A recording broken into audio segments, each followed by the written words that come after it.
เอาไอ้สุดได้กูไปเลย บินเล่นโหดได้เอา มาเลยนะสเตปล่างสอดของบอสมันหนีที่เดียว คนปกติ กูกล้าไปแล้วเลยปะเรื่องนั้นนี่มัน โอ้โหไอ้สัส มันไม่ จังไรจังหมดกูเบิ่ง ยากทีนี้แบบ ถ้าเป็นมันที่ให้ทุกมันให้อีกส่วนเลย ทำหน้าโลกของการโลก มันคนเลยนี่น้องมาให้เราดู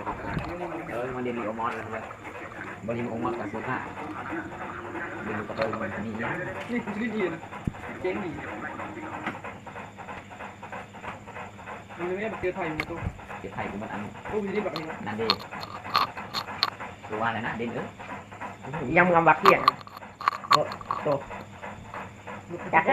นกกระจิบก็ยังมองหูยักษ์เลยนกกระจิบ อย่าให้มันได้ MVP ได้บ้าง ถ้านกกระจิบกูใน MVP นี่สู้นี่งู ว้าว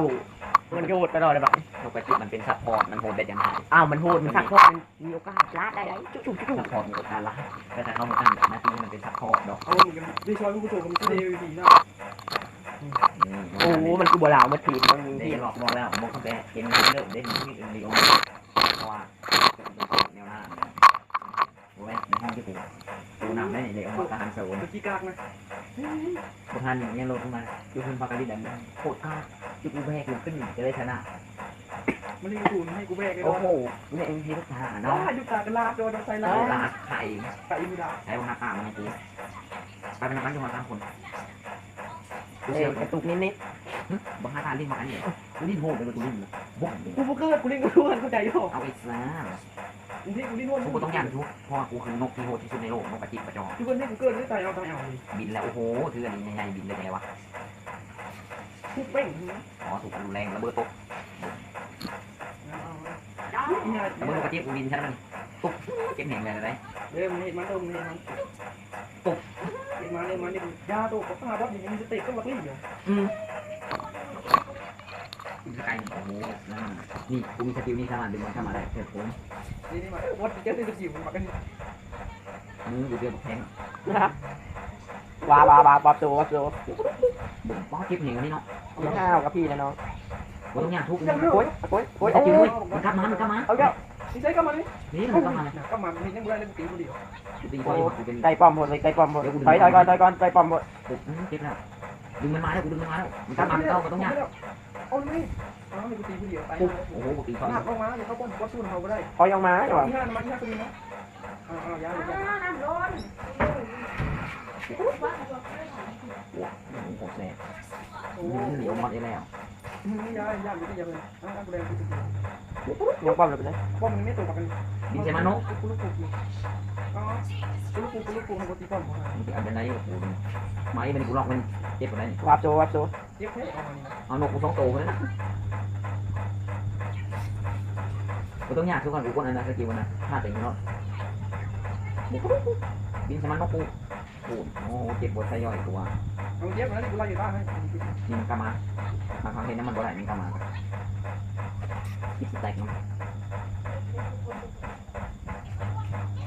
ปีเดียวกูในธุรกิจแบบนี้นะไม่บอก ป้อมเรือป้อมเรือ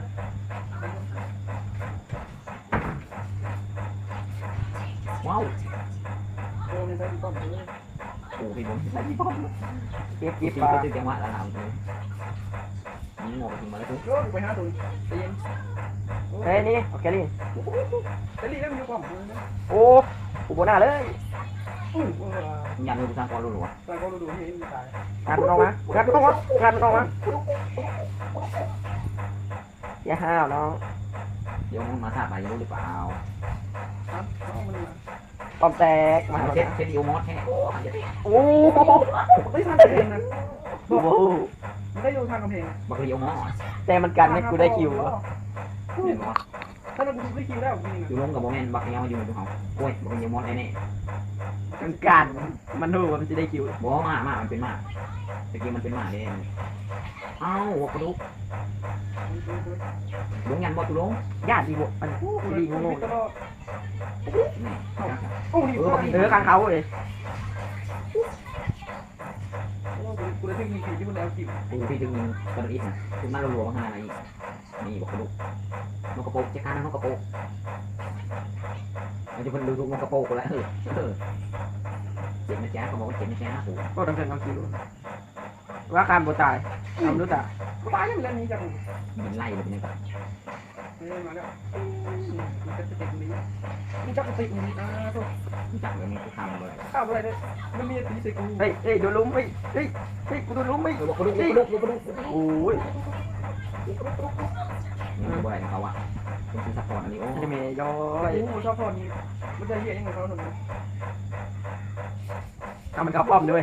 เล่นแม่งเข้าป้อมเลย เอาเซตได้น่ะ ออกมาป้อมเตะ เดี๋ยวกูดึงมันออกมาตรงเนี้ย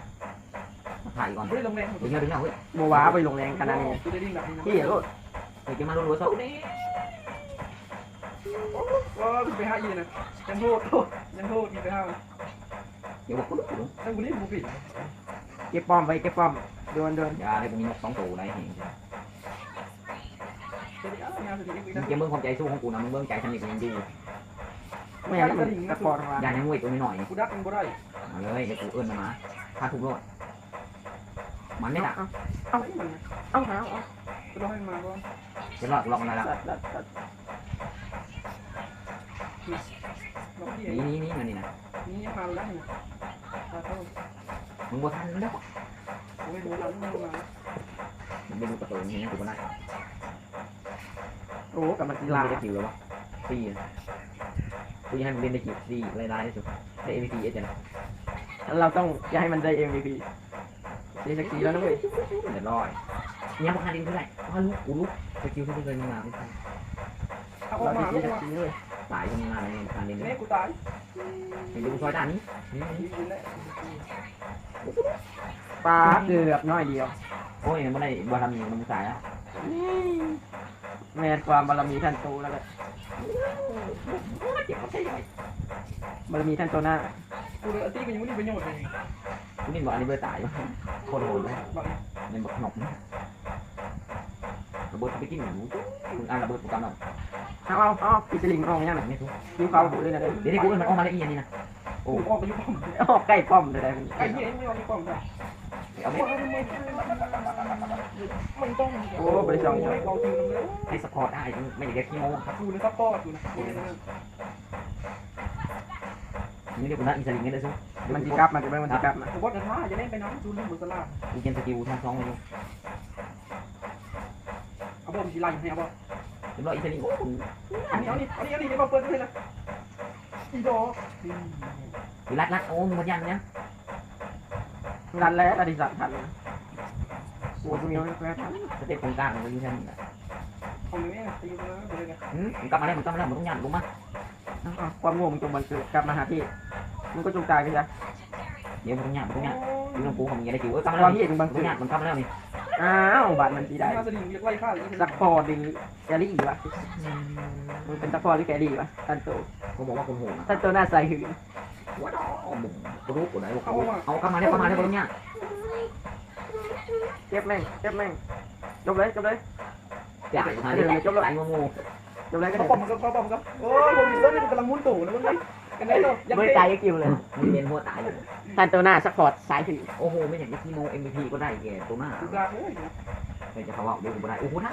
ว้าวซักพอร์ตสายหืนได้ไปเลย หนักเห็นบอกกูไม่ได้ MVP ได้จะไล่ตลอด เอากูก็ได้ไร ว้าวซักพอร์ตสายหืนได้ไปเต็ม ใส่ได้ไล่บ่ มึงได้อะไร ไม่ใช่ เดือนนึงไรจากกิโลเป็นได้โอ้ผมคีโม กูมันได้ไล่เหรอ พี่เล่นตัวกลางนี่ได้อะไรมาทีแรก